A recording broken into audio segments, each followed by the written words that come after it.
Ladies and gentlemen, now let me get off the Michael Buffer nonsense real quick, but I'd like to welcome y'all back. I'd like to welcome y'all back to the third installment of the Crisp Logic Podcast. It's your boys back here as usual, starting off with me, your boy Jordan Frost Mitchell, and I got my co-hosts with me as well. Yo, what's good, y'all? It's your boy Zay. What's going on, y'all? And I also would like to introduce our first collaborator, contributor to the podcast. I'd like to introduce my boy, hailing from the north side of Columbus, Ohio, Mr. Kenny Church. Welcome aboard, sir. I appreciate you having me on here. Excited to join you guys in this endeavor, and looking forward to the collaboration and contributing to this movement that you guys got going on. So I appreciate you both for having me. No worries at all, brother. I know we have been kicking it around and talking about it for the longest. I know you and I, we go way back with talking about it. You know what I'm saying? Back to when I had my previous one. But obviously, we're bringing on Mr. Church here because we are about to have our first segment about basketball. We got a lot to unpack here coming off of the NBA trade deadline, going into All-Star weekend. And just a few things, you know, just we want to set the record straight. We didn't do this for the NFL, but I know me and Zay kind of got the Ohio State, Michigan, you know, nonsense out the gate, man. But I think it's only fair to our fans and our people that they know how we, you know, what our roots is as far as basketball goes on all the levels, man. So we're going to open this up just talking about our favorite teams and players. And I'm going to go ahead and take the lead on this, fellas, if y'all don't mind. You know? No, go ahead. Have at it. Go ahead. All right, man. So just so we're clear, obviously, first name was Jordan. Mama named me at the mic.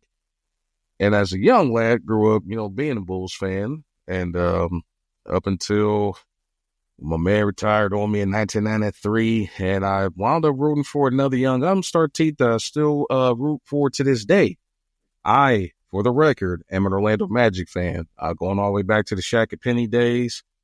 Through the Tracy McGrady era, through the Dwight Howard era, and even with the young guns that's rolling right now, man. So naturally, I'm a Magic fan, and I ain't gonna lie, most of the guys on my list are Magic legends. You know, still got a love-hate relationship with Shaq, you know, depending on how he be acting on TV these days. Some days I'm with Shaq. Some days I think back to when your boy was having the challenges coming into training camp. I'm gonna say that for another day. Big Penny Hardaway fan, was always a big fan of Penny's coming up.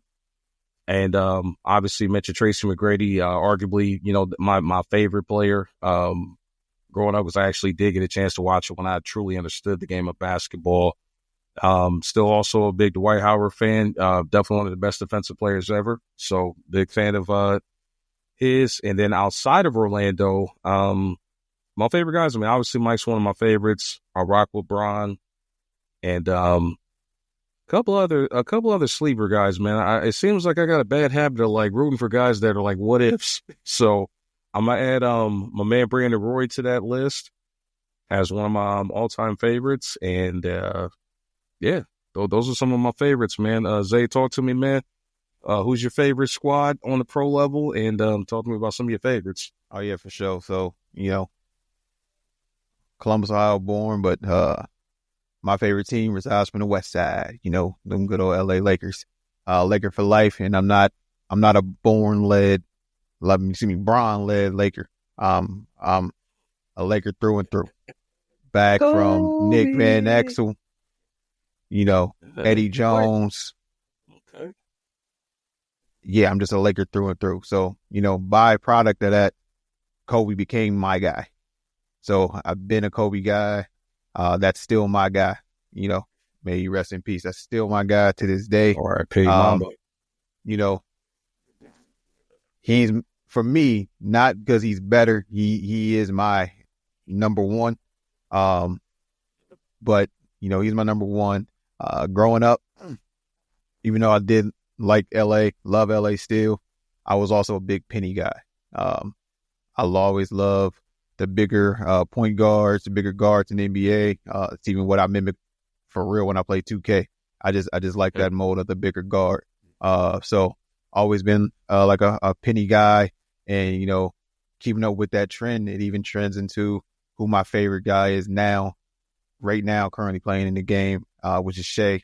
Shea is my guy right now, killing it with OKC, 6'6" point guard, MVP runner-up last year, got the Thunder cooking. So, that's my guy currently, even though I'm still a LA fan. So byproduct of that now, Bron is also one of my guys because he's a Laker. And now Luka, and we're definitely going to deep dive into that Luka later on. But definitely more Luka to come for sure. For sure. So Kenny, yeah, that was crazy.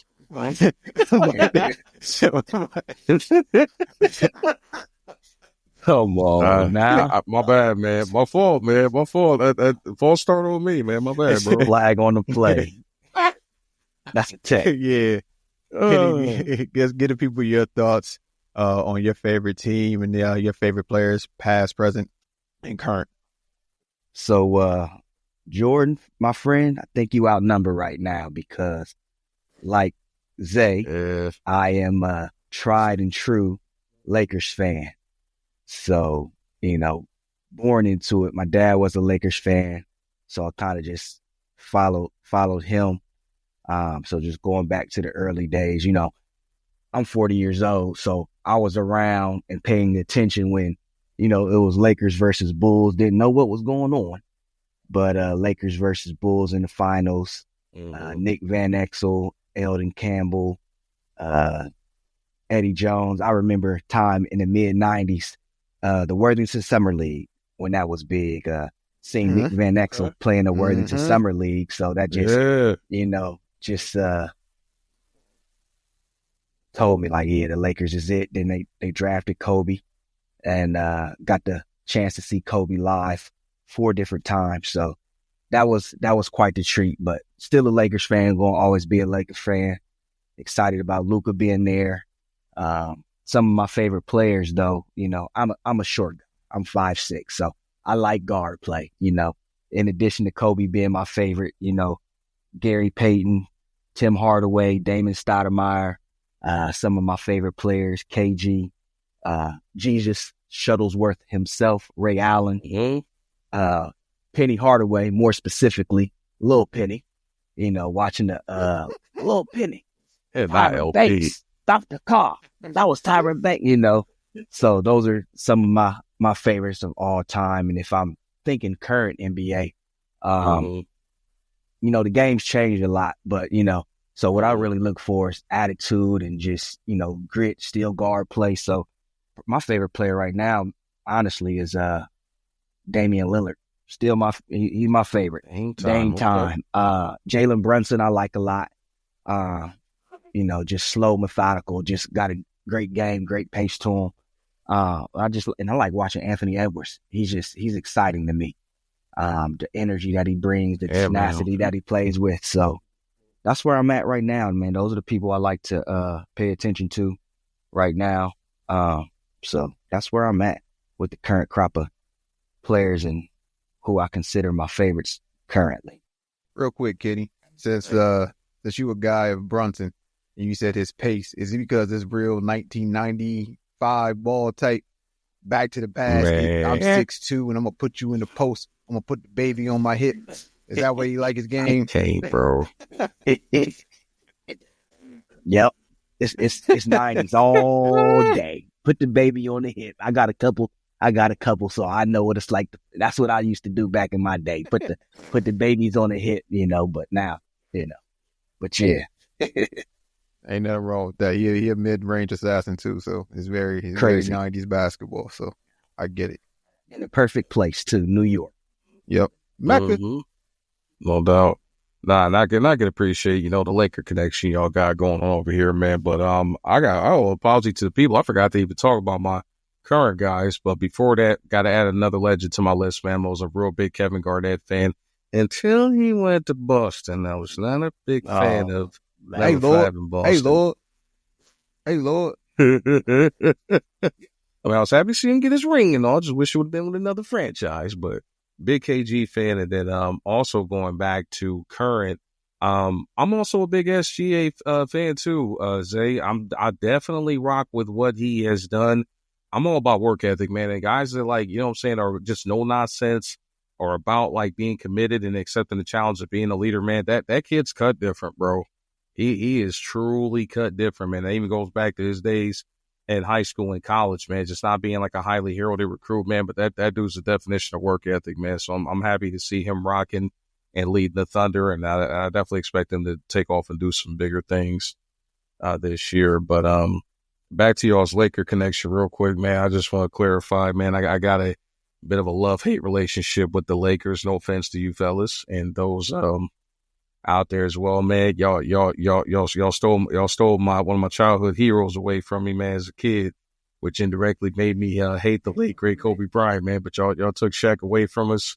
You know what I'm saying? He should have been getting those rings down there in Orlando with Penny. But as now I'm older and I've grown and evolved since then, I also understand that the Magic are a very cheap franchise. They shouldn't have had no chance at all of letting another team step up in there and get the bidding done to lure Shaq to Los Angeles. So, you know, as a child, still hurts, stinks. But as a grown man, I understand his business. You know, they made him one of the first $100 million players in the league back in the late 90s. But go ahead, Kenny. Real quick, my bad. What I want to touch on, because we were listing favorite players, just real quick off the subject, but one of my favorite movies, not the best movie, from the 90s, Blue Chips. Oh, yeah. Yes, sir. Shout out to Blue Chips, man. The CDD. Like, man, even though I saw the movie after the Lakers, or not the Lakers, after the Magic had drafted Penny, and I heard the whole story about, you know what I'm saying? Because that's actually where Shaq and Penny actually met, was on the set of Blue Chips. Yep. And after all the filming and stuff was done, man, I heard he made that call back to the Magic, like, hey, yo, y'all got to draft this guy. And even though they kind of had everybody in suspense, draft Chris Webber first, but, you know, they wound up fleecing the Warriors and getting that trade to go down, man. Shout out to the ESPN 30 for 30, this Magic moment. I mean, I literally, like, I'll watch that Joker every day, but right when it gets to that part where Nick Anderson missed them 4 free throws, man, I gotta get ready to turn it off and go to something else. Because this is nothing but heartbreak. I get it. I get it. Hey, and I'm gonna circle back to something you just said, Jordan. I just want the people to have the right information. Us Laker fans, we didn't steal anything when it comes to Shaq. We ponied up the money, and Orlando didn't want to. We didn't steal. It was a fair offer. They wouldn't match it. So the moral of the story is, you've seen examples now with Shaq, and I'm going to circle back to football for a second, with Saquon. Any GM out there, stop telling these people to go find an offer because you don't think they're valued at that. They're going to find a team that's going to actually value them and appreciate them and pay them that money. And you're going to regret it. So let's knock that off. I agree. I'm in 100% lockstep with you, especially with the whole Saquon situation, man. I think that nice little shiny Super Bowl ring your boy just got proves that, and, you know, brought that full circle. But one little nugget of information about that. I mean, obviously I jokingly say that y'all stole him away, but I also fault the Magic as a franchise. They shouldn't have lowballed him to begin with. I mean, bottom line, this guy fell into your lap, #1 draft pick in the 1992 NBA draft. He was the first basketball player, probably since Michael Jordan at that point in time, that could transcend the market, that could literally change the projection of your franchise. Now, how the hell they lowballed him out the gate and then lowballed him again during those negotiations, that opened up the door for the Lakers to go in and get the job done. Like Shaq said it himself, man. You know, you got the Orlando just kind of coming in lowballing because they know they got to pay him and pay Penny. And then instead of that, Jerry West goes, let me see what I can do. And just natural rules of commerce, man. Anytime you hear somebody, you know, say, let me see what I can do versus like, no, well, we can't. You know what I mean? Like, you're naturally going to be like, I like that guy. I'm going to put my faith and trust in him, because if he can give me my money, that's who I'm taking my services to. So, you know, like I said, I was emotionally hurt as a kid, but, you know, we also didn't have the access to the media and knowledge like how we do now. So I get it, man. It's business. The Orlando Magic played a bad card, and it came back to bite them in the ass for quite a few years to come. Yes, sir. You did it to yourself. You did it to yourself. I'm just saying, you did it to yourself. Paws Patrol is out in these streets tonight, so I'm just covering my CYB. So but nonetheless, man, definitely good, man, good stuff, man. Talking about you guys as favorite players, and also before we move on to the next subject, Kenny, do rock with you on Jalen Brunson. We'll talk college basketball in another episode, but I am a big Villanova Wildcats fan, so shout out to Jalen Brunson, Mikal Bridges, Dante DiVincenzo in the league, and Josh Hart as well too, man. Shout out to them Nova Nation boys, man. 2-time champs. Oh, here we go. The real blue blood, Kentucky, real quick, KU. Because we're talking about Tar Heels, then we talked about favorite players. Happy birthday, early birthday to Michael Jordan, because it is coming up on the 17th. So happy birthday to the GOAT. I don't know what that is. I don't know. That's my wife's birthday. Happy birthday, babe. Happy birthday, babe. Happy birthday to your wife. My anniversary is next week. My 6-year wedding anniversary is next week, since we're talking about celebrations. Well, congratulations, my boy. I'm proud of y'all, man. So it's just a weekend full of celebration for everybody. So that's what we're going to do. No doubt. Happy Valentine's Day to y'all. I gotta be like y'all boys, nice and married when I grow up. Maybe one of these days. You gotta grow up sometime. Yeah, it's true. No, you don't. It's true. Is your wife gonna hear this, Kenny? Probably.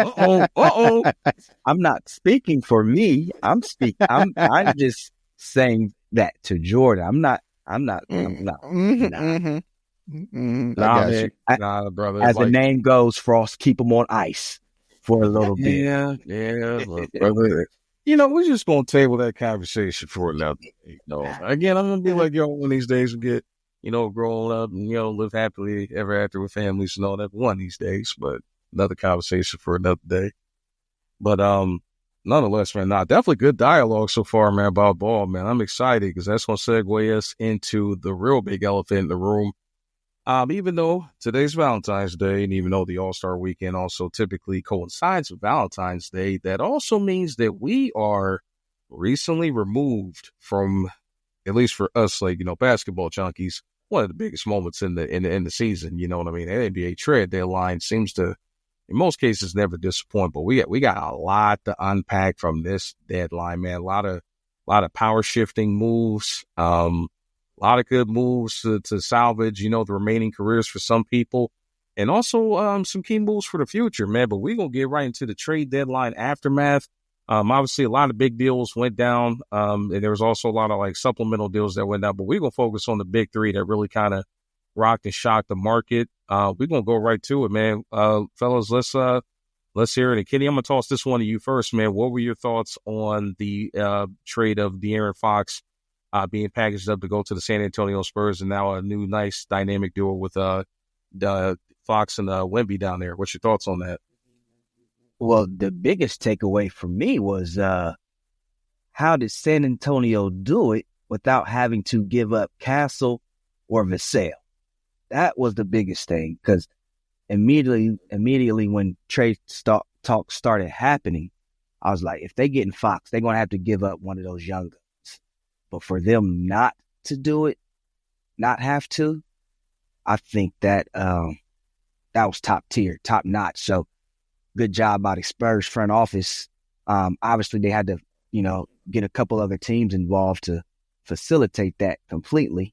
But even still, so I think that's great for the short-term and long-term stability of the Spurs, and hopefully Greg Popovich is resting up and is going to be able to get back on the sideline at some point and be able to coach them up together. But I think right now, I think they got the makings of something good. I don't think they'll, see any big push into the playoffs this year. They could, though, because they're in the 12th seed right now. A couple games behind the Suns in 11th, the Warriors, who also made a trade, Kings, who made a trade with the Spurs, then the Mavericks, who also made a trade. So with the Mavericks, all their injuries, this trade could actually propel them a little bit. So I'm excited to see what happens. And, I don't think it was all that bad for Sacramento either. Now the Bulls of the West with them acquiring LaVine. But that's my take. That's my take on that aspect of it. Zay, before I be chiming in, man, just to recap what Kenny was talking about specifically, it's kind of ironic how the Kings wind up acquired DeMar DeRozan in the offseason, and after all the trade chatter that my boy Zach LaVine has had to endure, for him to only land back with DeRozan on the Kings is nasty work. Nasty. Crazy. But Zay, your thoughts about the Kings multi-deal that landed Fox in San Antonio? Yeah, like I gotta echo what Kenny said. Like the most impressive thing about that trade isn't the actual acquisition of Fox himself. It's the fact they were able to keep Vassell and keep Champagne and also keep Castle and Johnson. That's 4 wings. It's a great move. It's a great piece to add Fox to Wemby and be able to get that pick and roll connection. They need to build on that. And they also have the perfect mentor in place to add that to Fox's game with also being able to retain Chris Paul, who CP3. When trade talks happen, I really thought he would have to be a part of that deal. Not because of like money wise, but even from the Kings point of view, right? You're giving up your point guard.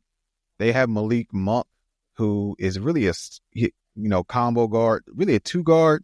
And they ended up getting LaVine, yes, but they don't have that true distributor there anymore in Sacramento. So I felt that there was no way they're going to be able to keep CP3 in order to get Fox, and they were able to do that as well. So now Fox has to get into his bag and add that pick and roll ability. Like, he doesn't have to be as good as like a Dame Lillard, your guy, Kenny, but he just needs to be able to run that pick and roll effectively, and then knowing when to score, be a scorer off of it, when to throw that lob pass or just a simple bounce pass to Wemby off of that. Wemby is a unicorn in every aspect of the game.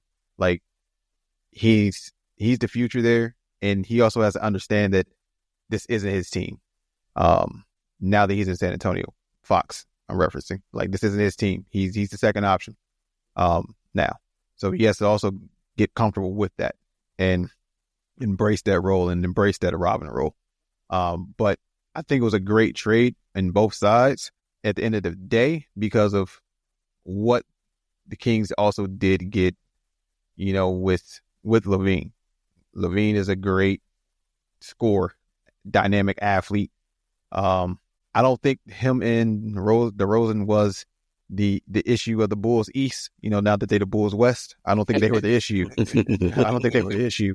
I think it was a combination of like coaching and things like that now, and that's why the Bulls still are struggling to this day.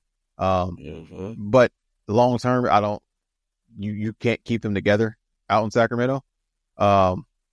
Money wise, and DeRozan has to be knocking on 34 if he isn't already, right, guys? Like, I think he's about 30, something like that. 35. Yeah, so something like that. There's no way he can be a part of the long scheme of things. And also, I think LaVine is 28, 29 now, if not 30 already. So it has to be win now mode, and I don't think that put them in win now mode as far as really competing for a championship. Yes, the Kings are 9th, so they're in the current play-in spot. I see that being where they're probably going to be at. I don't see them being able to climb up into that top 6 to secure a firm playoff spot. And that's where I see the Kings at. And also, just circle back to the Spurs real quick. With all those wings, I think they still are one major piece away. I think they need a legit 4. Sasson, or however you pronounce his name. No disrespect to that. I don't think he's the guy. He's like a broke man's wannabe Dennis Rodman 2.0. Yeah. Nah, like you talking about Jeremy Sochan? Yeah, like yes, Jeremy. Like I know. No, I wouldn't say 2.0 because 2.0, means an improvement. It's like a 0.5.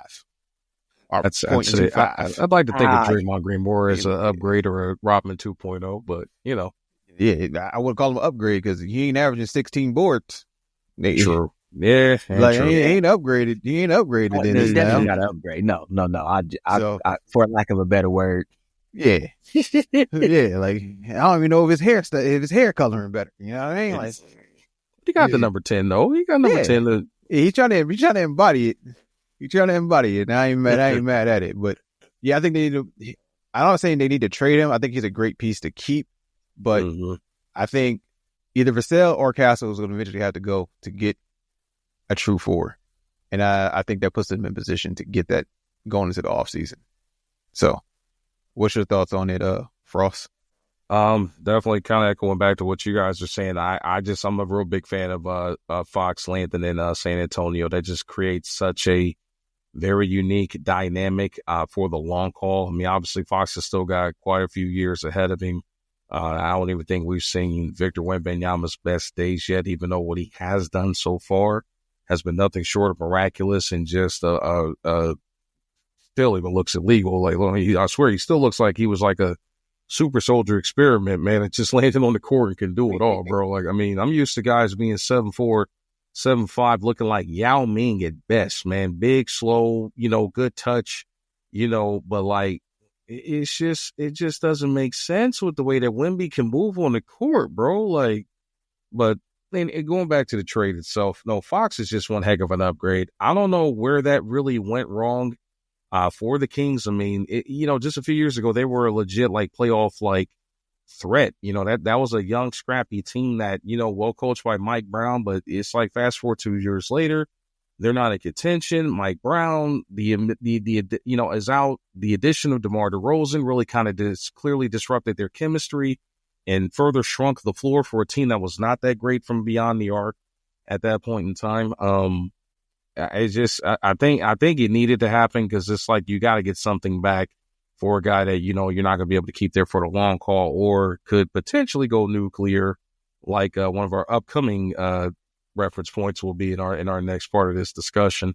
So it's like you got to do what you got to do. But shout out to the Spurs for being able to keep a lot of their young pieces intact. That's going to lower the pressure on some of those other guys that might have been forced to try to do a little bit too much in lieu of not having that true second star, that second anchor to count on. The sky's the limit for the Spurs, man. You got everything that you need. You still got young pieces. You still got two very strong building blocks for the long haul. You still got a player coach guy. We might be looking at a future coach potentially in Chris Paul, still on the team to help out, that does not have to contribute but can still provide serviceable minutes if needed. And going back to what you said, Kenny, definitely hope Greg Popovich continues to get well.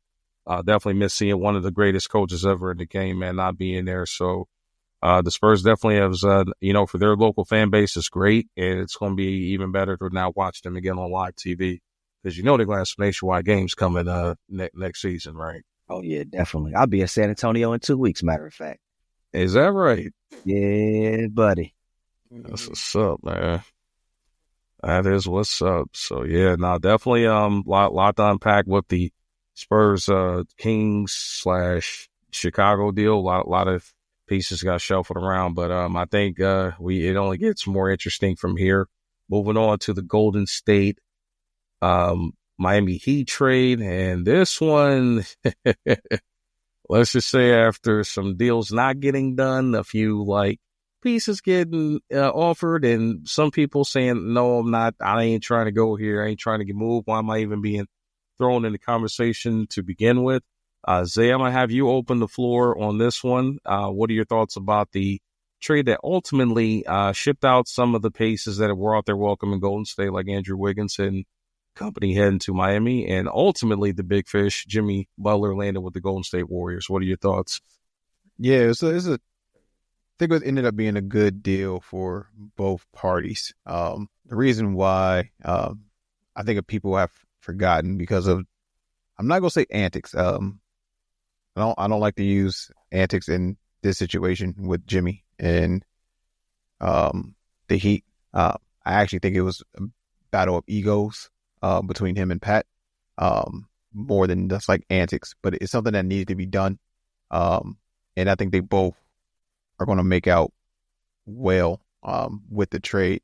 Since Jimmy has gone there, he's been averaging about 20 points a game, 7 rebounds, and 5 assists. Much more than what he was doing unhappy in Miami. So you're starting to see old Jimmy back. Jimmy Buckets is starting to get back into being himself. It's clear when you're an unhappy baller, you're not happy where you need to be at. You're not in the right headspace. It weighs on you. People forget that these people are human as well. And with that, just being an unhappy baller in that situation, it showed also in his play. And you see now he feels like he's in a better situation and that his play is elevated. And they're also putting him in positions to elevate. He's like a upgraded version of Draymond, Does that mean that now Draymond's going to be on the way out next year? I don't know. But he can plug and play. They're about the same size, stature-wise. They can do the exact same things, but he also gives you more points. Draymond's probably about 8 points a game right now versus 20. So, is he expendable? Is he still worth $27 million a year, Draymond? And that's going to have to be a real conversation for Mike Dunleavy going into the offseason. But I think the trade works out well. You add another young, dynamic wing, not young, but athletic, dynamic wing in Wiggins to Miami to go along with Hero, who's an all-star now. Balling. Right. And also Bam, who's been balling, shall I say, channeling his inner Asia. It's like, let me stop. But that was one hell of a swing, my friend. One hell of a swing. But yeah, now I'm just saying, I think he dropped like 40 the other night. Like, Bam ain't never been a scorer like that. That's Asia's bag. Like, yeah. That's Asia's bag. But nah,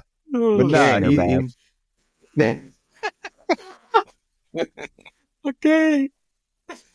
Nah, but yeah. So adding him to that unit, and also who also think is a great, because they also gave up Moody in that trade, right? Or is he still in Golden State? No, he's still there. He's still there. Who did they give up else then? I thought it was another piece that moved with him. Yeah, so you got Andrew Wiggins, Kyle Anderson, and a protected first-round pick that was included. Also another hidden piece of that, Toronto was also included in this deal because they shipped out the former Sacramento Kings guard, I'm sure my fifth cousin from somewhere, Davion Mitchell, into the Heat in that deal as well. So okay. Nah, but I think it's good for that. I think it's good for the Heat moving forward. They're not a big three, but it's three solid contributors. We've seen the way Wiggins has played in the playoffs, and elevated his game as well, and also elevated his play in that finals to help Golden State win that finals. Was it 2 years ago? So yeah, we've seen it, and he can do that. He has finally brushed off and escaped, in my opinion, all the bust talk that was around his name. Some people still may say he's a bust. He's not a bona fide superstar or what they think a true number one overall player is, but he's been a great pro for 10 years now. Sounds about right. So in my opinion, he's not a bust, but he has been a very serviceable, very, very serviceable first overall pick and NBA champion. Big facts. Kenny, before I let you get in here, just to highlight, like you just said, with the number one pick piece, there's no way that you could put Andrew Wiggins and bust in the same conversation. Not when we got guys that have gone number one and have amounted to absolutely nothing, a la Anthony Bennett, a la Kwame Brown, and lots of other people, the Michael Olowokandis of the world. I'm not going to put him in that boat just because we've seen Wiggins go out there and compete and, again, be a heavy contributor on a championship caliber team. You ain't seen that kind of production out of any of those guys I just referenced on that at any given point in time. It's so I just think that he just maybe wasn't necessarily geared to be a franchise game changer. It's just a matter of him landing in the right situation, but it just for some reason he just kind of went stale in Golden State. But Kenny, I'm gonna let you chime in here. Also, with that trade that we just referenced, there were actually 5 teams involved in this as well too. Jazz received KJ Martin from the Pistons and Josh Richardson, several draft picks. The Pistons were involved, receiving Dennis Schroeder and Lindy Waters the third and a draft pick, and the Raptors with packaging up Davion Mitchell. They got PJ Tucker and a couple of draft picks and some cash as well too. So didn't realize that was a 5-team trade. A lot of moving pieces. Well, the funny part, PJ Tucker was with the Clippers. Wow. I think he was with the Clippers, if I'm not mistaken, prior to all those trades and stuff being happening. So unless he got in this trade stuff is kind of all those teams involved is a lot of moving parts. I don't know. I feel a little bit differently about the Butler trade. I think it makes them incrementally better, but not that much better. I still think they're a first round out in the playoffs if, they make the playoffs, because they're hanging on to that 10th spot right now. But I really don't. First, let me say this. I like Jimmy Butler. I like watching Jimmy play. I like playoff Jimmy. I like what he brings. But for what Golden State is, still not enough, in my opinion. So long term, they'll have to make another move this offseason and/or next year. As you said, Zay, could Draymond be on his way out the door? Who knows? But they need a scoring big, which they don't have. Draymond can't shoot. He can't score. Kevon Looney looks like his knees hurt all the time. So Steph can win you some games. Butler can definitely win you some games. It didn't do enough for me. I think Jimmy Butler would have been truly better off somewhere else, i.e. the Memphis, the OKC. I even think like that, but Phoenix, I don't even think he would have been no good in Phoenix because Devin Booker, KD, and Jimmy Butler all operate best out of the mid range.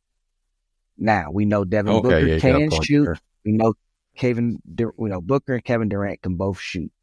But I still think that would be spacing issues. So I think if you would have brought him there, in addition to shipping out Bradley Beal, you would have had to give up Tyus Jones, in my opinion, too. So probably. So that's where I'm at with the Jimmy Butler trade. I like it for Miami, and I think Miami over the offseason and next year they're gonna go big game hunting, like Giannis or somebody. I think they're gonna go after Giannis or somebody big to bring down there.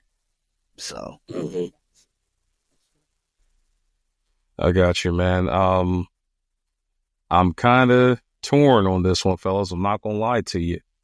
For the team that benefited the most, in my opinion, it was definitely the Miami Heat. They've kind of built this reputation of Heat culture to the point where they are focused on getting guys that fits their system, that allows them to maintain that hard work, blue collar type of mentality, especially with things souring between Jimmy Butler and primarily Pat Riley, which, side note, this seems to be a developing trend with Pat Riley not wanting to pay his top dogs, man. Like, it seems like as soon as they cross that, 33, 34, 35 range, man, the checkbook gets a little tight in Miami. It really reminds me of how that situation soured with Dwayne Wade a few years back, and somehow we got that little special guest appearance from him in Chicago and Cleveland before calling it a career in Miami. It really reminds me of that. Yeah, LeBron too, but LeBron wanted out while he was still like somewhat in his prime, though.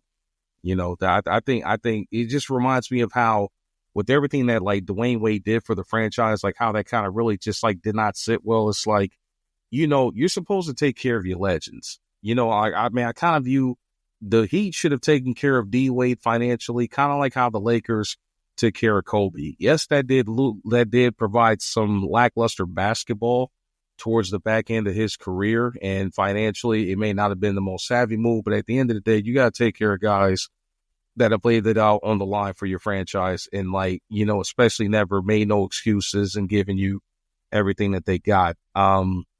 Jimmy Butler clearly has helped pilot some very under-talented Miami teams that really may not have had the star power. I mean, come on, they were the first team to not only break out of the play-in tournament, but to get to the finals as a play-in team. They were the first ones to ever do that, led by Jimmy Butler. But I like the move for Miami. It definitely allows them to kind of move on and continue to build on their culture and start really turning things over to their younger guys, Tyler Hero, Bam Adebayo. But what this trade really signified is this is officially the last stand for the Golden State Warriors as we know it. Everybody, they're core now. I mean, obviously with them being in a big rush to kind of get Klay Thompson out and on his way, this just sped up that clock and highlights the fact that these are the final days of Steph Curry as we know him to be. Steph's about to be 36 or 37 this year, I do believe. Draymond, I think his better days are well past them. There's still ain't even an APB out, ain't even a search and rescue. It's not even a search and recover. The shot is gone. He is absolutely no threat to hurt a team offensively. So, I mean, I know he does a lot from, you know, dirty work defense, facilitating, passing, rebounding, but he just is not worth the money that you're paying him right now. Again, for better or for worse, I mean, I know that kind of goes against what I just said about teams having to take care of their stars, but at least the guys I reference, you know, were still productive at their later years. You know, Draymond is just, I don't know. I don't know how he still earns it at this point or commands that kind of a contract, but, you know, maybe that's an extension of Steph Curry having an impact on the negotiating process, but I find it funny how they paid Dre but didn't want to pay Klay. Another story for another day. I was going to ask about that. You know, like I was going to ask about it. I was like, like, how do you pay Dre but don't want to pay Klay? I'll never understand that dynamic. But hey, I digress. I think you could have found another Draymond Green, but you ain't gonna find another Klay Thompson. But even still, I guess the logic behind that, they were trying to go young, only for them to kind of blow up some of that youth as well too with this deal. So clock's ticking. You got maybe 2 to 3 years with this team. It just basically put pressure on them to win now, and I just don't think that this deal is going to move the needle enough to put them in true title contention. It will make for some good postseason basketball, but like you guys have highlighted, too many missing pieces, still no true threat in the front court to be a game changer, both on the glass or defensively. You're still somewhat devoid of the shooting prowess that you really didn't even know. They still have Curry and Hield, and then there's a little bit of a drop-off after that. Still a lot of holes to patch from the Golden State Warriors standpoint. But great trade for Miami. And like I said, the Father Time is standing there with his sight and slowly walking towards the Chase Center in San Francisco. Let's just say that. Oh, yeah, for sure. For sure. In essence, and also because you were talking about like the way the Heat don't take care of their legends, it's kind of what Draymond is getting. They chose to give Draymond that treatment with that contract, but not Klay. So this is what happens when you do that. That's the reason, like, yeah, the Lakers did it with Kobe, and I guess you could say I'm happy they did it, but that hurt us. That put us behind 3 to 4 years behind where we should have been as far as competitive basketball went. But, you know, he earned it. He got 5 rings in his time with LA. So, like, I get it, but I also I'm not the biggest fan of it either. I just giving someone another super max just as a thank you when they over the hill, man. Like, would you want a super max if you put in all that time? Would you may want a super max, but you know we sell used cars. We understand. that, a Mercedes-Benz with 150,000 miles on it don't got the same value as a Benz with 25,000 miles on it. That's just, I get somebody it does. But not to the masses. But not to the masses. Soul. Not to the masses. So get it, bring it max care. Delusion is a side effect of hunger. Yeah, hungry? Why wait? Grab a Snickers. Well, yeah. So, oh man, good talk, fellas. Well, and that sets us up for the victory lap of the trade talk here. And before we go talking about y'all's beloved Lake Show being involved in the deal that set the league on fire with Luka and AD, I'm gonna take the reins first and let my fellow Laker guys close the show here. But I'm gonna just go ahead and admit that over time I did not like Kobe Bryant growing up. I've had that conversation with y'all on several occasions as to why that is. You mean, in child logic, a little hurt, from how that whole thing was portrayed with Shaq going there. But I grew to appreciate Kobe Bryant in his later years because I further began to understand the logic. And I know, at least in his latter years, I finally saw what drew y'all and Laker Nation to this guy so much, man. So, with that being said, I'd like to humbly admit that I merely adopted the Doc. You guys are true Lakers fans. You were born in it, molded by it. So I'm gonna give you y'all's fees, man. But nonetheless, I digress. Luka Doncic, scoring champ, 5-time All-NBA. How do we explain this deal that gets a guy that just took a team to the NBA Finals, get shipped out by the midway through the next season, bro? Like, how do you explain this, man? I want to say something real quick. Go ahead, because I got a lot to let you cook real quick. The same way that the NBA denied us Chris Paul is the same way we got Luka Doncic. Amen. Adam Silver made the call, unlike David Stern, and say, "Hey, we got to do something." Brother. Okay, go ahead. No, go ahead, Frost. I'm gonna let Frost continue. I just had to add that addendum real quick. Take us to church. Yeah, pun intended. I mean, one of his many nicknames, take him to church. Let's go. So I just had to say it. Oh man! Shout out to the congregation for being patient. But man, yeah, I want to take a first crack at this, man, because I'm gonna get to my biggest gripe with this trade, man, because even though hindsight's 2020, it's not going to look good when I say this, especially in lieu of the immediate aftermath of it. But I'm gonna stand on business and say it any damn way. Y'all better put some respect on Anthony Davis's name. As much as y'all, not you two, but some of y'all people out there are in love with this, the idea of like Luka's just untouchable. He's just that far, the Mavericks got nothing back in return. They got fleeced. Stop it. Get some help. This is blasphemy that y'all are talking. We're talking about a guy that was, granted, he's older. Granted, he's been injury prone. Say what you will, but he's a champion. He is a top 75 all-time NBA player for a reason. Anthony Davis is no scrub.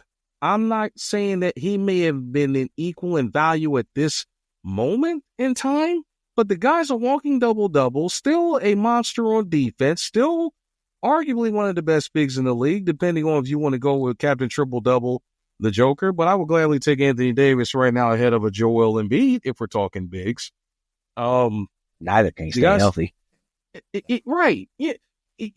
We got to stop this narrative saying that the Mavericks got nothing back in return. Now, again, I know he got hurt, and I know he's about to miss some time, but when that guy comes back and he's healthy, he is going to be impactful for the Dallas Mavericks. Their fan base has got to, I understand that they hurt. I know emotions are involved. I know that they valued their hero, but there had to be something that led for them to make this change. And I think they should not be looking at the guy that they're trying to paint as the villain, Nico Harrison, behind this. I think you need to look at who the new ownership group is that took over after longtime Mavericks owner Mark Cuban sold his majority stock. I think that's the real people that you need to look at. And I think after, seeing what they were going to get out of Luka and with the underlying problems that are behind that, I think that's what ultimately did that. And bottom line, they're a new group. They're trying to make their own legacy. They're probably looking at the dollars. And I just think they flat out didn't want to pay him the supermax. $345 million is a lot of money, even for an all-NBA talent and a phenom that's in his prime. But nonetheless, I'm not going to get too far off into it. My biggest gripe with this deal is the fact that people need to put some respect on Anthony Davis' name and stop saying that the Lakers got away with another fleece job and Dallas got nothing in return, man. But I'm going to let y'all boys cook from here and take it away. Zay, your thoughts on the Luka AD trade, and then we'll let Kenny Smith close it. Excuse me, Kenny Church. I don't know where Kenny Smith from. Where Kenny Smith come at? You watching TNT right now. It's okay. You taking an All-Star weekend, the Jet. It's all good. Yeah, I mean, unfortunately, we're probably not going to hear it's over, ladies and gentlemen, this weekend with the dunk contest. But never know. Yeah, we still go hear it. He gonna say it. He still gonna say it. But gonna say it's over with for good, man. They keep playing around, but another subject for another day. But nah, like I think we need to echo what you're saying about AD. The disrespect for AD is crazy. They acting like they got Bol in the trade. For Whoa. Yeah, I'm saying it. They acting like they got the fans is acting like they got Bol. They acting like they got Bol. And I'm not saying that Bol is a bad player. He's not actually. But that's what they're acting like. They act like they got nothing in return. Like AD is a all NBA player himself. It's the first time that two all NBA players ever been exchanged for each other midway through the season.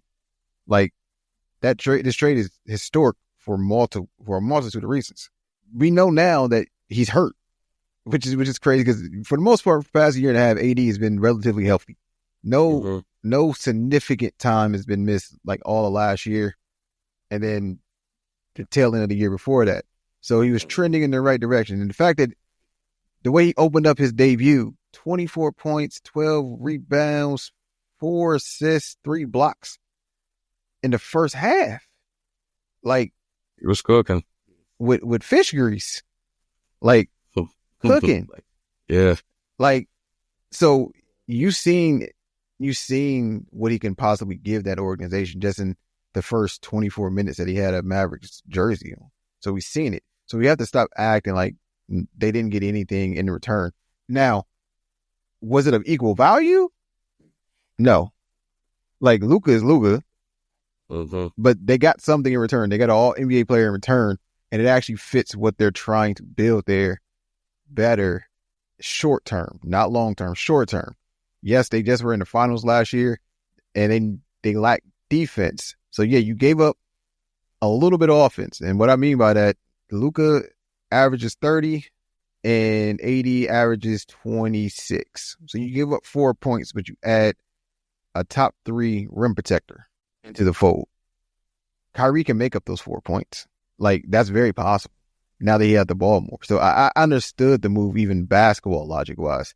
And I'm actually going to disagree with you as far as not fully disagree with you. It is part of the ownership. But no, the GM is to blame for it too. He's getting paid. He's also the same guy that botched the Nike deal with Steph Curry. So we're going to act like this isn't what he does. So he's well versed in dropping a bag. Damn, so bro. let's just call a spade a spade. Got Kobe a bag, Nike bag. So hey, he stole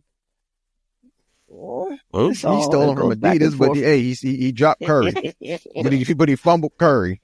Well, now he stole it. Like he fumbled Curry. So no, LeBron blocked that. Let's keep it real. No, man. He showed The man showed him. He showed the KD presentation to Curry. That's crazy, bro. That's crazy. That is crazy. But so yeah, I get it. But people on the flip side for the Lakers, my team, they're like, why would you do this? Well, it's clearly it's gonna be a change in the guard moving forward. And you're like, well, it's only one basketball. They both ball dominant, blah, blah, blah, blah. Yeah, that's true. But have you guys seen LeBron play at the Olympics where he plays off the ball? He plays complimentary ball. He plays that 4. He roams. He saves energy and puts it other places, rebounding. He's actually a better defender in Olympic play. And now he can do that. He doesn't have to have the ball in his hands and be the distributor. He's still going to distribute. There are 2 games together. He still got over 6 assists in both. He still got over 8 rebounds. And I think it's going to work. Now, do I think they're going to be championship contenders this year? No. But at the same time, it wouldn't surprise me if they surprised people and got to the Western Conference Finals. Like Luka was in the NBA Finals last year. So you put him next to Bron, who was king of making finals appearances, not always winning them, but he gets there. So you give him Luka. Hey, I wouldn't be surprised. They may be enough to dethrone anybody in the West because the best team is probably OKC, and I don't think OKC can actually handle defensively Bron and Luka. So like they're going to be a matchup problems for other teams as well. Like Denver isn't what it used to be. I don't think Minnesota's ready. They're out the picture. Like I wouldn't say out the picture, but I don't think they're ready. So the West is actually wide open. So I love the trade in the future, like especially for the future of the Lakers. They got their next bona fide superstar. Hopefully he's there for the next 10 years plus. Hopefully this is his home, and then we're able to continuously build around him, not just think, get stuck with oh, you got to fit into a system, or Luka is the system. Yeah, Luka is just going to be the system, but you still got to put places to make the system work. And we'll see what happens. And Houston also isn't ready, so we can't even discuss Houston. Like, what about the Grizzlies? Because they are ranked number 2 right now in the West. Yeah, they're ranked 2, but water gun toting Morant. I ain't worried about it. So not water gun. Real. I ain't worried about it. I think the biggest threat in the West, if I'm being honest, and nobody's talking about it enough. Clippers. Yes. With that, listen. Go ahead. I'm gonna tell you y'all can say what y'all want to say. I said it. I know it's the Clippers. I know it's the Clippers. So that means we've been saying the same thing, Kenny. I think Ben Simmons, a sneaky signing, allows James Harden to come off the ball. And if Kawhi can stay healthy and Ben is you're just asking him to play defense and distribute the ball, I think that gives them 2 solid perimeter defenders and allows Harden not to have to worry about distributing and let Harden do what he does. And Tyronn Lue can coach. Let's just call it what it is. I think Tyronn Lue is an excellent coach. They're flying under the radar. Nobody's talking about them. And I think with them moving into a new arena, it's going to be a little bit different energy. I don't know. Something, and I hate saying that, but my gut is normally accurate. I think Clippers are sneaky. Now, I didn't say they was going to make it to the finals. I didn't say they was going to make it to the conference finals. However, I just said sneaky. So. Go ahead, say. The reason I agree with it, because like how I just told you, Luka and Bron, they got the 2 bodies to match that. Kawhi and Simmons, they can defend them. I'm not saying they can stop them. They can defend them though, right? So then you also have Harden, who now he doesn't have to defend anybody on it. So all his energy can be on the offensive side. And the biggest part of it all, they still have Zubac. They actually have a legit center that's going to grab rebounds, who also can score himself, and who the Lakers won't have an answer for. So if they played in the series, 20-10 for him, it's probably going to be a breeze. And they got real. Norman Powell still, and Norman Powell be showing. Right. I haven't even mentioned Norman. Norman is a walking 20 a night right now. Really like a 25 a night guy. Bogdanovich. Like, so walking. He walking in the gym and getting 25 lately. So, like Kenny said, they match up best on paper. Us Lakers guys know what we're talking about. So that's the trend. That's the trend. That's the trend, Kenny. So hey, great minds think alike. Hey, you can do all that grunting all you want. Stay over there in that East Coast with your fumbling, tumbling magic. Stay over there. You know what? I respect y'all's opinion. I respect the Laker connection. I respect all that. But gentlemen, this one right here, woo! I hope y'all got plenty of gas in that whip when it goes downhill and everything starts falling apart, and then you're gonna be bobsledding on dry dirt for your life. Y'all got a cool runnings now. More like cool slowings, because bruh, y'all putting that much faith into two of the biggest postseason disappearing acts in the league. Actually, three of them, and they ironically they all on the same team all of a sudden. Here, you're putting your faith in James Harden, past his prime, right? Kawhi. When's the last time Kawhi finished the postseason or made it to a final game? Or that's why he sat out the whole season so far until the last couple of weeks. When he won a ring. And how long ago was that? That's not what you asked. That's not what you asked. You asked when the last time he did it. When he won a ring. 6 years ago. And what has happened in between then? Hey, in those 6 years, who else got a rings? LeBron got a ring in that time frame. Which is the reason why I don't think but even and then y'all talking about the biggest disappearing act. Y'all want to talk about Draymond's jump shot? There's been a bigger APB out for the real Ben Simmons. I don't know who that guy is that they just signed from the Nets after buying him out. That's not Ben Simmons. That is not who's going to show up out there. They are going to shrink the floor against that team. And those buckets that you're going to be expecting guys like Zubac and them to get, they won't be there, brother. They are going to shrink the floor, play the passing lanes, and dare that guy to shoot. There's a reason why the Nets bought him out.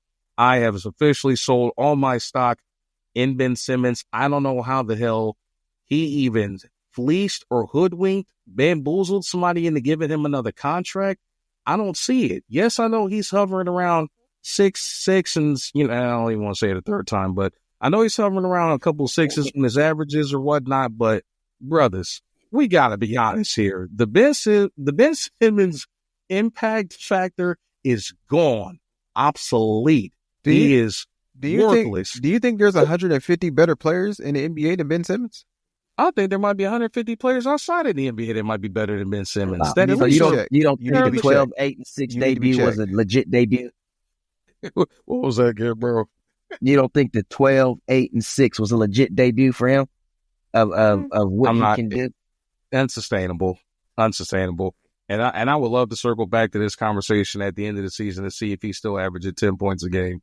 But it's not sustainable. He doesn't have to average 10 though. That's what we're saying though. Like, I know he doesn't, but he's probably not going to. I just don't see it, fellas. I've seen how teams wind up defending that roster when like other teams wind up defending the teams that he's on when he is out there on the floor. He's really, truly a non-shooting threat. Like Draymond's got a better chance of taking a jump shot in a game than what he does. It just really hurts how the floor spacing goes. Now, I will say this to y'all's defense: if he does come in and can have the kind of impact Draymond Green could have, then I might be wrong. But I'm just going off of what I've seen recently. I don't trust Kawhi Leonard as far as to get healthy enough to finish a postseason series. I know James Harden will never let me down. He's going to disappear at some point in time, especially when you need him the most in the postseason. And I have sold all stocks. And as far as my trade market or stock market's concerned, Ben Simmons is no longer listed on my stock market. It is gone. He is delisted as far as I'm concerned. Hey, Frost. So sorry, man. I'm sorry. Outside of points, because you keep harping on points with him. Is he still not one of the better defenders in basketball? That's crazy, Frost. Hold on. Hear me out, though. Can you leave him on the floor long enough and count on him for extended minutes without him hurting you on the other side of the ball, though? Yeah. That's the real question. Yeah, you can. Because, again, teams shrink the floor. Bro, we're talking guys that are hanging out in the paint when the guy slows up at the perimeter. They know he's not, he's still a good driving threat, but it's like, all you got to do is defend him how you defend Giannis. Be somewhere in the vicinity to get a body on you. Let's give it a couple weeks. Let's give it 10 games or so, and then. Well, I mean, I hear y'all, brothers. Like I said, y'all's logic is sound. I definitely put it this way. If anybody can still get something out of him from the coaching standpoint, it will be Tyronn Lue. And I do have a lot of faith in Tyronn Lue as a head coach. Don't get me wrong. That he has proven time and time again that he can get production out of teams, and it doesn't necessarily need to bolster a, all NBA star and stuff like that. So if anybody can find a way to get it to work potentially, it will be Tyronn Lue. But I don't even think the great Tyronn Lue as a coach can salvage Ben Simmons at this stage in his career. I'm beyond shocked that he got another NBA contract, even if it is for the veterans minimum of $1 billion. But are you also shocked because his name is Ben Simmons? That too. There it is. Because that's what I think it is. Like, I don't think you realize, like, he averages 6 across the board. Like, that keeps you in the NBA at 6'10" and being athletic and a great defender. LA Air is something different, bro. I'm telling you. I hope it is for his sake, brother. Different. And that changes scenery is always nice. It does things to people. We all know that. No doubt. No doubt. I remember when Blake Griffin got traded away from, sunshine and blue skies and with the Clippers, and then went to Detroit, where the demolition of his career officially started. Gosh. I remember. I'm going to give you a perfect example, Frost. I'm going to give you a perfect example when it comes to his stat line. I'm going to give you a perfect example. If you guys were getting this 666 out of 6 Mafia. Who's your boy? I just lost his name. His name just slipped my mind. Jonathan Isaac. Y'all be ecstatic down there in Orlando right now. Man, if he was giving you that, you'll love it coming off your bench. So I don't want to hear none of that you're talking. I don't want to hear none of that you're talking. I want to hear none of that you're talking. If he was giving you 6, and 6, hold on, you be ecstatic right now. He has in spurts, but guess what? I can count on. He never gave you 6, and 6. Hear me out. He won. That's not his game. Is to facilitate. That's not his game. But one thing that Jonathan Isaac can give me is a corner 3-point shot. I can count on him to at least take the shot if needed, especially if teams leave him open. The guy's got one of the better NBA percentages in shooting corner threes, kind of like how PJ Tucker used to do for all the teams that he played for. So that's my point. Guys that can, even as big bodies, if they can give you something outside of the paint, they're game changers. There's only a select few guys that don't shoot that can have that crazy impact on the game. And he used to be on parallel with this guy that I'm going to reference, but obviously he's a far cry from being that kind of a talent, and that's Giannis. So I'm sorry, fellas. I'm not sold. I haven't seen it, and I just don't think. I think he's going to be a non-factor for them as far as their playoff ambitions goes. But who knows? Like I said, they are in good position right now. It could be a sneaking signing. Y'all, I think the 15% chance of it happening that y'all are hanging on to is worth going for it. But I just think it's fool's gold. But I'm glad y'all brought the Clippers up, man. Good stuff, man. I like that. I like that, man. Speaking of signings, real quick, 15% is crazy. Go ahead, Zay. Go ahead. That 15% is just crazy to me. Like, the way he just pulled that percentage out of his ass is crazy. 15%. And I think that's me being generous because I feel that strongly about it. But go ahead. Man. Real quick, I know we got off topic a little bit. We was talking about the Lakers. Now we're talking about the other team across the street. Now they the Clippers. Come on, man. Speaking of signings, I just got to Zay, we got to figure out what this Alex Len signing was about, because that's Chris Milne to me. I'm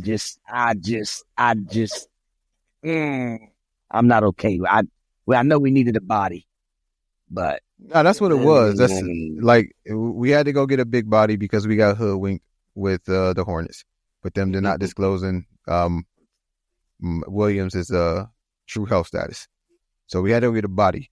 Now, you couldn't trade. They actually wanted to go after Duran from Detroit, and they wouldn't deal with him. So Williams is really the second option anyway. So I understand the Alex Len signing. Is there better big men out there that's available? I don't know. But I do know that Dwight Howard wants a call. I'm pretty sure he would do the same thing. Listen, I would have called Dwight. He'd been over in Taiwan or the Philippines or Indonesia doing something. Former Magic. Podcast. But, he got a ring with the Lakers. Hell, I would have called DeMarcus Cousins.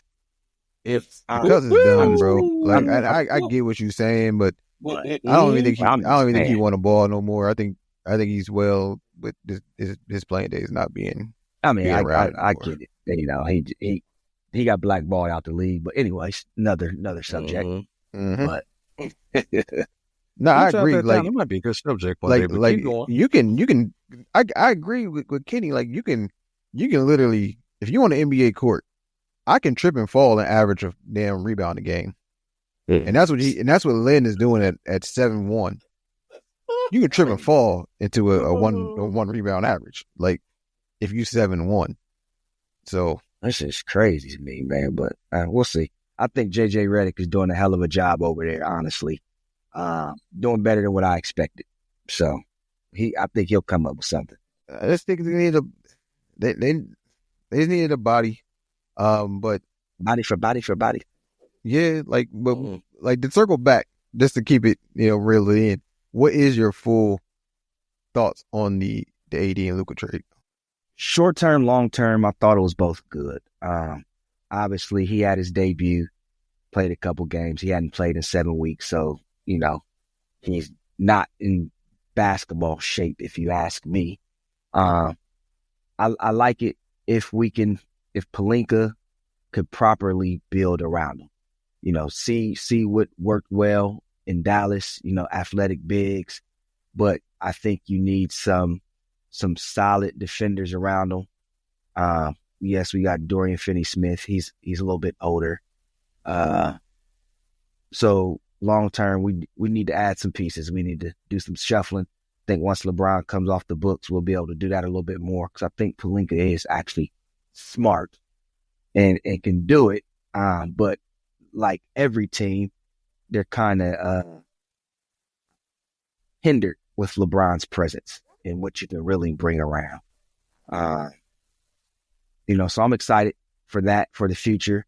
And I think, everybody vilifying AD, I don't think he was healthy to begin with. I think they rushed him back and they just needed to put him on the court just to appease the fans. But he had he sat out with a lower abdomen injury the last 2 games before he got traded. And everybody knows, if you know the human body and things like that, your groin and all that stuff your core is impacted by that. So I just think he wasn't ready to come back. So, and he just re-injured something that was already lingering. But I think he'll be all right. I think it's great for the Mavericks. But all their bigs is hurt right now. So, but I think in the short term, if they can hover around, that 8th, 9th, not fall too far out, because like I said, they're in the 8th spot. And if you can hover around that spot for the next 2 weeks, allow people to get healthy, I think come playoff time, we talked about the Clippers. I think the Mavericks will be that sneaky team if everybody can be healthy. So in the short term, healthy. Yep. Big facts. So it's going to be an interesting last couple weeks of the season with all the trades and even looking towards the future with the trades and how each team builds around the acquisitions that took place. And I think over the summer and into next year, another subject for another day, we need to talk about what's the next big name that gets moved. Yeah. I have some thoughts, that's definitely going to take a heck of a lot of foreshadowing on that for him for sure. But like Kevin Durant said, man, after that Luka AD trade, brother, nobody is safe. Nobody. That's funny. I thought of to say as soon as he said that, I thought of that song too. Nobody.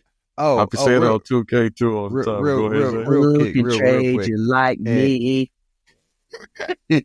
Danny Ainge, but Oh man. but Fact, fact. but nah, I just wanted to double down on what you said because you said my man Rob Pelinka was a very smart man and you believe that he can get the job done. And you know why you believe that he can do that?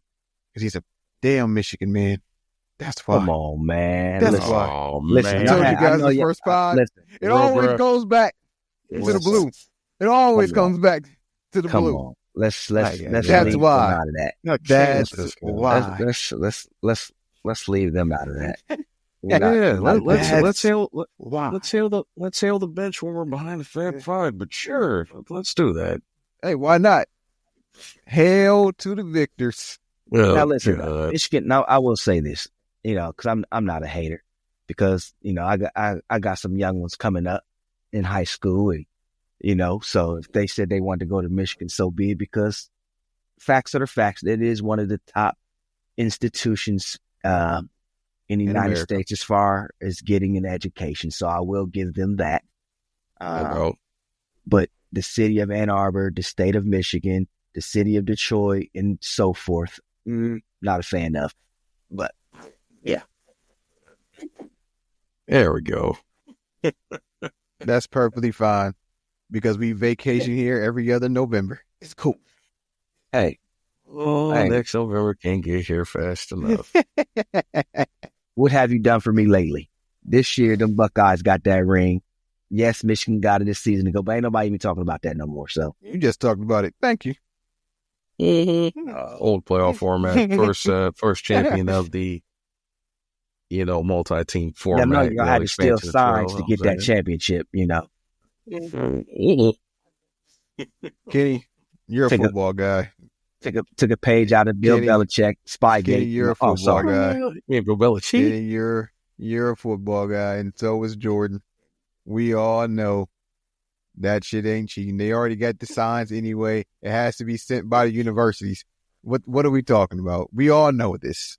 Like, let's cut it. Let's cut I know the ish. we exchanged film in high school for high Exactly. school football, so I get it. Exactly. But Yeah, Yeah, this but but is stop nobody could make out signals on that grainy garbage. You kidding me? Everything in HD now, man. It's not back everything, when we was yeah. playing. Listen, HD now got phones on the figure, right? Like, Hold come on. on. in the press box, it's an automatic camera that rotates. You just Right. upload it to Huddle. Boom, man, it's craziness. Insanity. Well, fellas, before we close out the show, man, this has definitely been a one heck of an experience, man. Definitely appreciate you showing up for us, Brother Church, and provide the Appreciate you for having commentary, me. and of course, give me and the evil genius himself, Zay, going.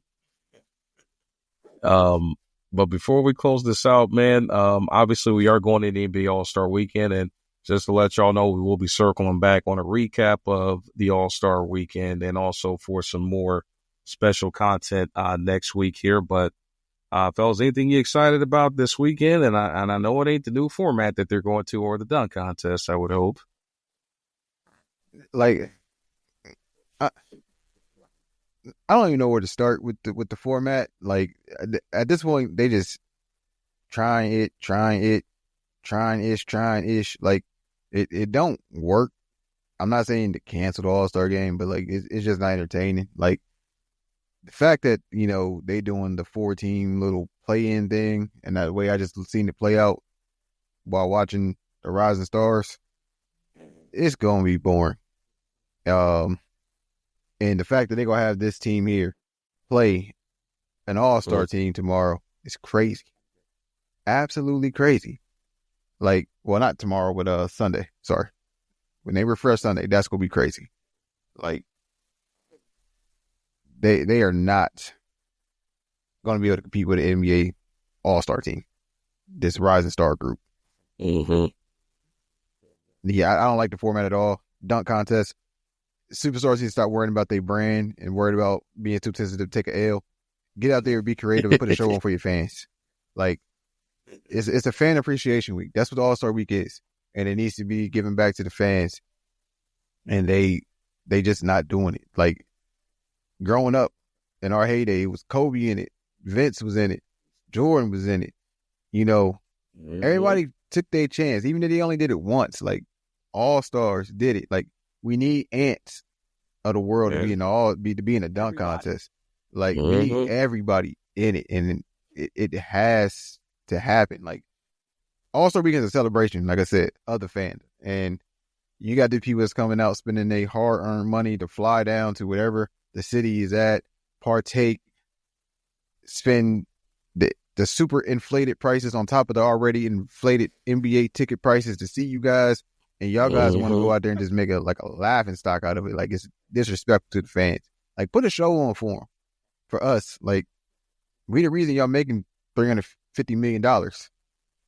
Like, put a show on for us. Like, I'm not saying that that sounds kind of crazy, but yeah, I'm not saying it like in a slave type of context, but like, put on a show, like, entertain, like, do something. Like, I don't want to see a game that's 275 to 280. Like, that's not entertaining. Like, bring the competition back. Like, yeah, like, compete. We were talking about the 2000 All-Star game before. Yeah. They locked in that fourth quarter. You're like, yeah, it was, let's throw oop here in the first three quarters, but that fourth quarter, of course, who was initiating that? It was our man Kobe. Hey, we locking in fourth quarter. Now we going after it. We go get after it. That's right, man. Like, even if they did all the other antics in that fourth quarter, it needs to be real basketball. It needs to be Game 7 type of intensity. It's the world's greatest pickup game. Put that on display. Let us see what it's like to see the true 24 best players in the world compete at a high level. That's all I want from the All-Star game and All-Star weekend. And that's what we need to get. But people are too worried about their image and being embarrassed and it hurting their brand. And that needs to stop. So, in my opinion, at least. Mr. Church? I want to see who, we talked about competing and entertaining this. I want to see what all-star takes it serious and says, I'm going after the crown. Like, I'm next up. I want to see who's ready to, like Kobe did with Jordan towards the end of Jordan's 15,000 retirement. Kobe go after him. I want to see who was like, all right, let me take a swing at the king. Let me try to dunk on LeBron. Let me see. Matter of fact, I want to see who going to dunk on Wemby. Who is going to dunk on Wembyama? That's what I want to see. Ant go try it. If he get the opportunity. Ant probably the only one in this field that's go try it. Are they not on the same team? They not. Okay. The only other person, because Ja not an all-star. And Ant is the bounciest of all all-stars. And Shea is on Victor's team, and Shea not bouncy. Shea is like skilled. And Cade Cunningham, he's skilled. He not bouncy either. So unless Bron himself try to boom his head off, Tatum might, but Tatum ain't that super bouncy. Jaylen Brown might try to. Jaylen got the hops too.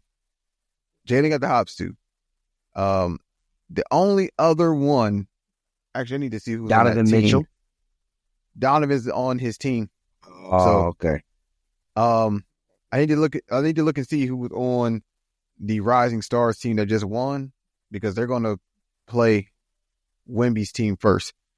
That's for the G League team win. If not, it was Stephon. They lost. Okay, so Stephon Castle's on the Rising Stars team. Yeah, I know he's on it, but like, I'm trying to see. He's going to dunk on his teammate. Bouncy. Let me see. Anybody bouncy? On the dunk contest, you said Team C, the one that was coached by Chris Mullin, you mean? Yep. They don't got nobody. They don't got no one bouncy enough. Jackson Davis, maybe, but possibly he is in the dunk contest, right? Yeah, and Castle is.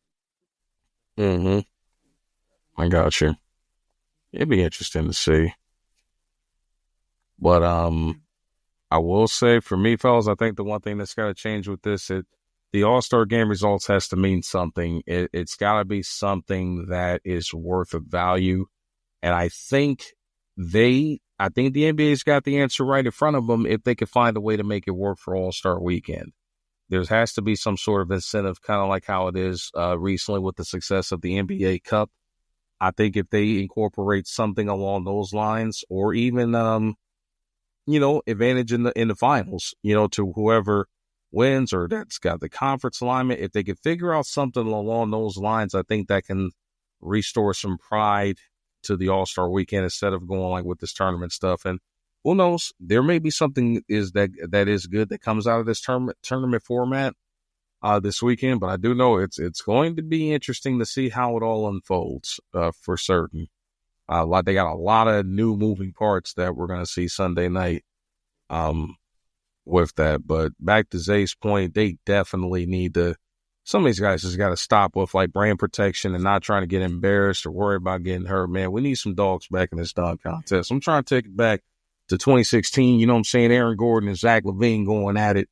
You know what I mean? Like we need some pride back in this dunk contest, man. That's the one thing I'm worried about. If we can fix the dunk contest and the All-Star game, man, we can make the All-Star weekend worth watching again from top to bottom. Bring back the creativity. Got to bring back the star power and the creativity, man. Something like even if we went with like a Legends dunk competition, you know what I mean? Something we gotta give. I'm sure Vince can get out there and throw a couple down. Hey, Vince can still get up off the floor, bro. Matter of fact, Vince don't even need tennis shoes. He can get out there with some slacks and dress shoes and still get it, man. Shout out to Vince Carter, man, a true athletic wonder, dunk contest 2000 champion. Even though I'm still a little irritated with him for talking my boy T-Mac, his cousin, and going in there against him, knowing it was a losing cause. But, We got in the 3-point contest. In the 3-point contest, that is a very good question, man. You know I got it. I told you. I said at the beginning, it's my current favorite player. I'm going with Dame time. I'm gonna rock with Nova Nation all the way. I'm going with my boy Jalen Brunson. I know he's a New York Knick, but he was a Villanova Wildcat first, man. I'm slow. Going with Nova Nation. Told you that. Hey, slow, but he could cook though. He could cook. I'm the lefty. I'm gonna go Dame as well. I'm gonna go Dame, and my sleeper is Garland. My sleeper is Buddy Hield. I was just going to say that as a sleeper pick, man. Zay, whatever stat that you told me the other day about him on catch and shoot, brother. Yeah. So Buddy Hield is on catch and shoot, straight catch and shoot. If he catches the ball and shoots it, he shoots just under 89%. Craziness. But if he gets the ball and dribbles at least one time, he shoots 11% from the field. Craziness. That's insane, bro. Woo, talk about muscle memory. I remember he was at Oklahoma. Mm-hmm. Yeah, I remember me and my boy at the group chat ablaze because he said that Buddy was gonna be the next Kobe. We had to set the group chat on fire. Yeah, that's you crazy. Heard me. I ain't stutter. I ain't stutter. What Stephen A say? Stay off the weed. It's like I don't even know what to say to you right now. That's preposterous and blasphemous. That's crazy. Yes. Well, gentlemen, we are going to go ahead and close out the episode on that note, man. Big shout out to our guy Kenny Church for making a special guest appearance on the Crisp Logic podcast. We'll appreciate we officially hit our longest mark. Yes, sir, man. I definitely appreciate you coming out and mixing it up with me and Zay. And as always, we want to appreciate everybody for tuning in, man. Looks like we're picking up some steam on social media. And on Spotify, we're still actively working on getting to the other platforms, but we will be there soon enough. But again, we want to express our not congratulations, definitely definitely time to close it. But congratulations to us, you know what I'm saying? But I just want to appreciate, everybody that's been like reaching out, man, showing support and giving words of encouragement, man. We're doing this for the people, and we're doing this to do something special. So we are going to check y'all out on the next episode. Again, it's been your boy Frost. It's your boy Zay. And your special guest, Mr. Take 'em to Church himself, Kenny Church. Appreciate Yes, sir. y'all. Yes, sir. Yes, sir. And like we said, Yes, that's sir. us here at the Chris Logic Podcast. Signing out. You guys have a good one. Peace. Peace. Peace.